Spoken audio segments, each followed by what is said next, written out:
नमस्कार जय जगन्नाथ मु रूपा मो रूपसा ओडिया चैनल को आपण मानक स्वागत करुच्ची। आपण मैंने केमी अच्छा होप्स आपण मैंने समस्ते भलरे थे। मु आज गोटे रेसिपी प्रस्तुत करने चाहूँगी। मु आज फूलकोबी और ग्रीन मटर तरकारी प्रस्तुत करने चाहूँगी। जदि आपण मानक मो वीडियो भल लगे ताहले मो वीडियो को लाइक करदे, कमेंट निश्चित देवे, जहाँद्वारा मुझे मोटिवेट भी और सब्सक्राइब करदे। चलतु आम वीडियो स्टार्ट करवा। आमर रेसिपी पाई आवश्यक सामग्री आवश्यक सामग्री देखने। देखो मु फूलकोबी को किसी काटी नहीं, आलू को मीडियम साइज कटिंग कर तापरे देखंतु किछि गोटा सोरिष, गोटा जीरा, किछि सब्जी लंका गुंड, किछि जीरा गुंड, किछि सब्जी मसाला, किछि धनिया गुंड और किछि हळदी गुंड, किछि लूण, किछि खाइबा तेल। आपण जो भी तेल यूज करछंती से यूज करंतु। मु एठे दीटा टमाटो को काटि नेछि, आउ किछि दीटा पियाज को काटि नेछि मीडियम साइज रो, आउ किछि पियाज आउ गोटे पियाज बड़ साइज रो पियाज को आउ गोटे काटि नेछि, आउ गोटे लंका को दिफाळ करि नेछि, किछि अदा रसुण मध्ये नेछि। कोबी को कटिंग एतिकी साइज रे काटि नेछि, आउ किछि ग्रीन मटर नेछि, आउ किछि आलू नेछि। से सब को भल भाबे परिष्कार धोई देछि। आमे टमाटो और रखिथिबा अलगा टमाटो पियाज को मध्ये पेस्ट करनेबा और अदा रसुण को मध्ये पेस्ट करनेबा। देखंतु मो अदा रसुण को ऑलरेडी पेस्ट करी नेछि, आउ टमाटो पियाज को मध्ये मु पेस्ट करी नेछि। चलंतु आम प्रस्तुति प्रणाली स्टार्ट करिबा। प्रथमे गैस ऑन करिबा। गैस रे गोटे कड़ाई नेबा। कड़ाई गरम हैला जेही वेट करिबा। कड़ाई गरम हैलाले सेथिरे किछि तेल नेबा।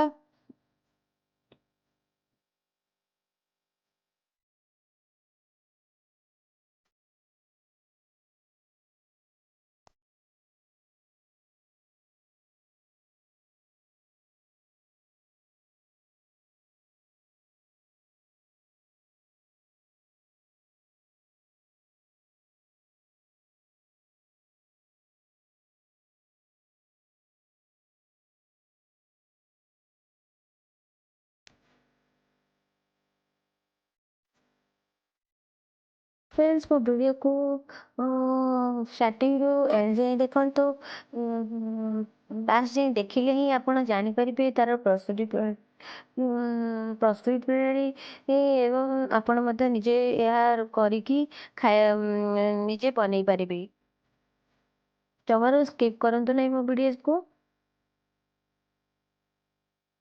देखंतु ऑलरेडी हमरो तेल गरम हो सारानी। से आम रखिथिबा कटा कोबी को आम से ऐड कर नेबा। तापरे कोबी गुड़ी को भल से छाणी नेबा।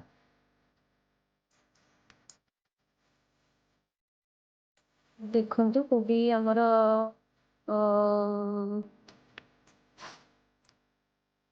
कोबी को भल से धोई ताको टिके सुखई नेबा। काहेकि ना आमे जेतबेले तेल रे पकाऊ ता ऊपर को चिट्टा मारियार संभावना थाए। सेथिपे एटा आपण माने जानि रखंतु। जहाँ भी किछि छाणीबे ताको धोईकी भल भाबे सुखई पानी सेथिरु बाहर करिकी छाणीबे। देखंतु मोर कोबी लाल है सारानी। मो कोबी गुडी को गोटे पात्र को काढ़ी नेबी। तापरे आमे रखिथिबा कटा आलू को मध्ये छाणी नेबा।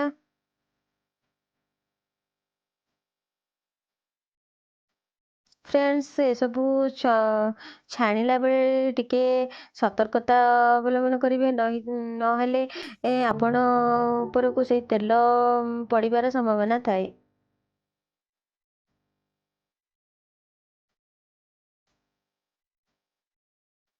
कोबी और आलू छाणीला बेले आमे गैस रो आंच को मीडियम ही रखिबा।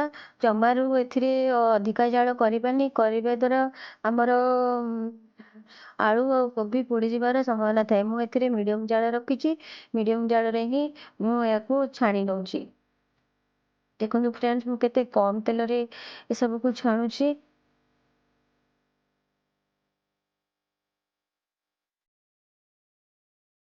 ମଝି ମଝିରେ ଟିକେ ଓଲଟାଇ ଦେଉଥିବା ଯାହାଦ୍ୱାରା ଆମର ସବୁଆଡ଼ୁ ଠିକ୍ସେ ଛାଣି ହେବ।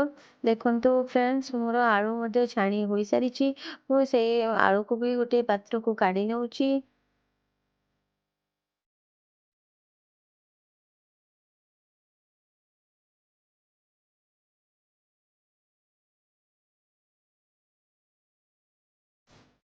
ବର୍ତ୍ତମାନ ସେଇ ତେଲରେ ହିଁ କିଛି ଚିନି ଆଡ଼୍ କରିବା। ଚିନି କାହିଁକି ଆଡ଼୍ କରିଥାଏ, ଆପଣମାନଙ୍କୁ ମୁଁ ଆଗର ଭିଡ଼ିଓରୁ ହିଁ କହି ଆସିଛି କି ଅଳ୍ପ ଚିନି ଆଡ଼୍ କରିବା ଦ୍ୱାରା ଆମର ଯାହା ବି କିଛି ତରକାରୀ ପ୍ରସ୍ତୁତ କରିବା ତାର କଲର୍ ବହୁତ ଭଲ ଆସିଥାଏ। ଦେଖନ୍ତୁ ମୋ ଚିନି ଲାଲ ହୋଇସାରିଲାଣି। ଗ୍ୟାସର ଜାଳକୁ ମଧ୍ୟ ମିଡ଼ିୟମ୍ ରଖିବେ।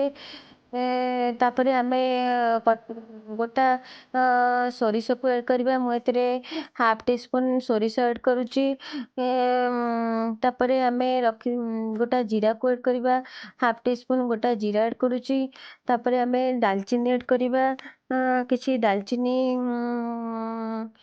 ଆଡ଼୍ କରୁଛି। ଆଉ ଦୁଇଟା ତେଜପତ୍ର ଆଡ଼୍ କରୁଛି। ଆଉ ଗୋଟେ ଅଳେଇଚ ଆଡ଼୍ କରୁଛି। ସେ ସବୁ ଗରମ ହେଇସାରିଲା ପରେ ଆମେ ରଖିଥିବା ଗ୍ରୀନ୍ ଲଙ୍କାକୁ ଆଡ଼୍ କରିଦେବା। ଗ୍ରୀନ୍ ଲଙ୍କା ଗରମ ହେଇସାରିଲା ପରେ ଆମେ ରଖିଥିବା କଟା ପିଆଜକୁ ମଧ୍ୟ ଆଡ଼୍ କରିଦେବା।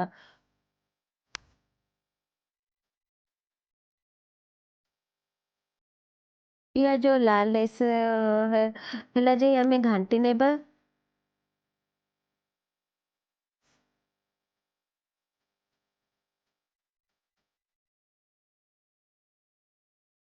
ଫ୍ରେଣ୍ଡସ୍, ମୋ ଭିଡ଼ିଓକୁ ନିଶ୍ଚିତ ଭାବେ ଲାଇକ୍ କରିବେ ଆଉ ସେୟାର କରିବେ, କମେଣ୍ଟ ନିଶ୍ଚୟ ଦେବେ, ଯାହାଦ୍ୱାରା ମୁଁ ବି କିଛିଟା ମୋଟିଭେଟ୍ ହେଇପାରିବି ଆଉ ଏମିତି ନୂଆ ନୂଆ ଭିଡ଼ିଓ ଅପଲୋଡ଼ କରିପାରିବି। ଫ୍ରେଣ୍ଡସ୍, ଆପଣମାନଙ୍କ ସପୋର୍ଟ ମୋତେ ନିହାତି ଦରକାର। ଆପଣମାନଙ୍କ କମେଣ୍ଟ ମୋତେ ଆସୁନି। ମୁଁ ବି ଜାଣିପାରୁନି ଆପଣ ମୋ ଭିଡ଼ିଓସ୍ ଦେଖୁଛନ୍ତି ନା ନାହିଁ। ସେଥିପାଇଁ କମେଣ୍ଟରେ ମୋତେ ନିହାତି ଜଣାଇବେ ମୋ ଭିଡ଼ିଓ କେମିତି ଲାଗିଲା। ଆଉ ଆପଣ ଘରେ ପ୍ରସ୍ତୁତ କରିବେ ଆଉ ମୋତେ କମେଣ୍ଟରେ ଜଣାଇବେ କେମିତି ଆପଣ ବନେଇଲେ। ଦେଖନ୍ତୁ ଫ୍ରେଣ୍ଡସ୍, ମୋର ପିଆଜ ଗରମ ହେଇସାରିଲାଣି। ଏଥିରେ ଅଦା ରସୁଣ ପେଷ୍ଟକୁ ମଧ୍ୟ ମୁଁ ଆଡ଼୍ କରିଦେଲି। ମୁଁ ଏଥିରେ 2 ଟିସ୍ପୁନ୍ ଅଦା ରସୁଣ ପେଷ୍ଟ ଆଡ଼୍ କଲି। ସେସବୁକୁ ଅଦା ରସୁଣକୁ ଭଲରେ କଷି ନେଲି। ଅଦା ରସୁଣକୁ ଆପଣ ଯେକୌଣସି ଜିନିଷ ହିଁ କରିବେ, ଅଦା ରସୁଣ ସେଥିରେ ଆଡ଼୍ କରିଲେ ଅଦା ରସୁଣକୁ ଭଲସେ କଷି ନେବେ। ଅଦା ରସୁଣକୁ ଭଲସେ କଷି ନେବେ, ନଚେତ୍ ଅଦା ରସୁଣର ସ୍ମେଲ୍, କଞ୍ଚାଳିଆ ସ୍ମେଲ୍ ରହିଗଲେ ଆମର ପୁରା ସେଇ ବନେଇଥିବା ରେସିପି ହିଁ ଖରାପ ହେଇଯାଏ। ସେଥିପାଇଁ ମୁଁ ଏଥିରେ ଅଦା ରସୁଣ ପେଷ୍ଟକୁ ଭଲସେ କଷି ନେଲି। ତାପରେ ମୁଁ ରଖିଥିବା ଟମାଟୋ ପିଆଜ ବଟାକୁ ଟମାଟୋ ପିଆଜ ପେଷ୍ଟକୁ ମଧ୍ୟ ଆଡ଼୍ କରିନେଲି। ସେସବୁକୁ ଭଲସେ କଷି ନେଲି। ତାପରେ ମୁଁ ଏଥିରେ ହାଫ୍ ଟି ସ୍ପୁନ୍ ହଳଦୀ ଗୁଣ୍ଡ, ହାଫ୍ ଟି ସ୍ପୁନ୍ ଜିରା ଗୁଣ୍ଡ, ହାଫ୍ ଟି ସ୍ପୁନ୍ ଧନିଆ ଗୁଣ୍ଡ, ହାଫ୍ ଟି ସ୍ପୁନ୍ ଲଙ୍କା ଗୁଣ୍ଡ, ତାପରେ ହାଫ୍ ଟି ସ୍ପୁନ୍ 1 ଟି ସ୍ପୁନ୍ ସବ୍ଜି ମସଲା, ତାପରେ ମୁଁ ଏଥିରେ ସ୍ୱାଦ ଅନୁସାରେ ଲୁଣ ଆଡ଼୍ କରିବି। ଆପଣଙ୍କ ସ୍ୱାଦ ଅନୁସାରେ ଆପଣ ଲୁଣ ଆଡ଼୍ କରିବେ। ତାପରେ ମୁଁ ଏସବୁକୁ ଭଲସେ କଷି ନେବି।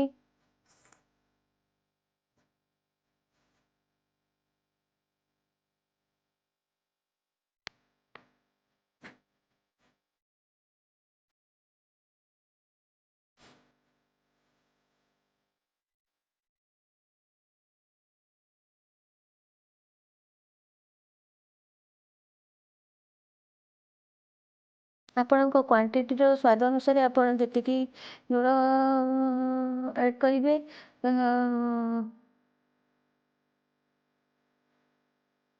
ଫ୍ରେଣ୍ଡସ୍, ମୋ ଭିଡ଼ିଓକୁ ପୁରା ଏଣ୍ଡ ତକ୍ ଦେଖିବେ, ଯାହାଦ୍ୱାରା ମୁଁ ଯାହା ବି କିଛି ଟିପ୍ସ କରିବି ଆପଣ ଆପଣଙ୍କ ସବୁ ରେସିପିରେ ବି ଆପଣ ୟୁଜ୍ କରିପାରିବେ। ଆପଣ ଯାହା ବି କିଛି ରେସିପି ପ୍ରସ୍ତୁତ କରୁଛନ୍ତି, ଆପଣ ଲୁଣ ସେଥିରେ କମ୍ ହିଁ ପକାଇଥିବେ। ପରେ ତାହାକୁ ଟେଷ୍ଟ କରିକି ପୁଣି ଆଉଥରେ ଲୁଣ ପକାଇ ପାରିବେ। କିନ୍ତୁ ଲୁଣ ଅଧିକା ହେଇଗଲେ ଆଉ ତାହାକୁ ଲୁଣକୁ କମେଇ ପାରିବନି, ସେଥିପାଇଁ ଲୁଣକୁ ଦେଖି ଚାହିଁକି ଆପଣ ଆଡ଼୍ କରିବେ। ଦେଖନ୍ତୁ ଆମ ଅଦା ରସୁଣ ପେଷ୍ଟ ଅଲରେଡ଼ି ପ୍ରସ୍ତୁତ ହୋଇଗଲାଣି। ତାପରେ ମୁଁ ଏଥିରେ ରଖିଥିବା କଟା କୋବି ଆଉ କଟା ଆଳୁ ଆଉ ଗ୍ରୀନ୍ ମଟରକୁ ଆଡ଼୍ କରିଦେଉଛି।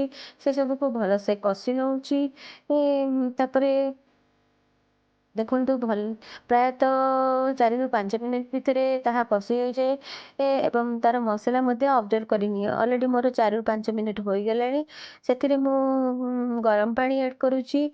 ଆଉ ମୋ ଗ୍ରେଭି ମୋତେ ଯେତିକି ଦରକାର ତାକୁ ଦେଖି ମୁଁ ସେଇ ପାଣି ଆଡ଼୍ କରିଲି। ଆପଣଙ୍କୁ ଯେତିକି ଗ୍ରେଭି ଦରକାର ଆପଣମାନେ ସେତିକି ହିଁ ପାଣି ଆଡ଼୍ କରିବେ, ନଚେତ୍ ଅଧିକ ପାଣି ହେଇଯିବାର ସମ୍ଭାବନା ଥାଏ। ଦେଖନ୍ତୁ ଫ୍ରେଣ୍ଡସ୍, ମୁଁ ଗୋଟେ କଭର୍ ଦ୍ୱାରା କଭର୍ କରିନେଲି ଏବଂ 4ରୁ 5 ମିନିଟ୍ ଯାଏ ଏମିତି କଭର୍ କରିନେବା। ତାପରେ 4ରୁ 5 ମିନିଟ୍ ହେଇସାରିଲା ପରେ ପୁଣି ଥରେ କଭର୍ କାଢ଼ି ଏହାକୁ ଘାଣ୍ଟି ନେବା। ଏମିତି 2ରୁ 3 ଥର ଏମିତି 4ରୁ 5 ମିନିଟ୍ ପରେ ଆମେ କଭର୍ କାଢ଼ି ପୁଣି ଥରେ ଘାଣ୍ଟି ନେଉଥିବା। ତାପରେ ଦେଖନ୍ତୁ ମୋର ଆଳୁ ଆଉ କୋବି ମଧ୍ୟ ଅଲରେଡ଼ି ସିଝି ଯାଇଛି। ଆମେ ଛାଣିବା ବେଳେ ହିଁ ଅଲରେଡ଼ି ହାଫ୍ କୁକ୍ ହୋଇଯାଇଥାଏ ଏବଂ ଏଥିରେ 4ରୁ 5 ମିନିଟ୍ ପରେ ଆମର କୋବି ଆଉ ଆଳୁ ମଧ୍ୟ ଅଲରେଡ଼ି ସିଝି ସାରିଛି। ଦେଖନ୍ତୁ ଆମର ଅଲରେଡ଼ି ପ୍ରସ୍ତୁତ ହୋଇସାରିଲାଣି ଏବଂ ଗୋଟେ ପ୍ଲେଟ୍କୁ ମୁଁ ଗୋଟେ ପ୍ଲେଟିଂ କରିନେଲି। ଦେଖନ୍ତୁ ଫ୍ରେଣ୍ଡସ୍, କେତେ ସୁନ୍ଦର ବନେଇଛି। କୋବି ଆଉ ମଟର ଗ୍ରେଭି କରି ବହୁତ ଭଲସେ ବନେଇଛି। ଯଦି ମୋ ରେସିପି ଆପଣମାନଙ୍କୁ ଭଲ ଲାଗେ ତାହେଲେ ନିଶ୍ଚିତ ଭାବେ ଲାଇକ୍, ସେୟାର, କମେଣ୍ଟ କରିଦେବେ ଏବଂ ସବସ୍କ୍ରାଇବ୍ କରିଦେବେ। ସବସ୍କ୍ରାଇବ୍ ପାଖରେ ଥିବା ବେଲ୍ ଆଇକନ୍ ମଧ୍ୟ ଦବାଇ ଦେବେ, ଯାହାଦ୍ୱାରା ମୁଁ କରିଥିବା ସବୁ ଭିଡ଼ିଓ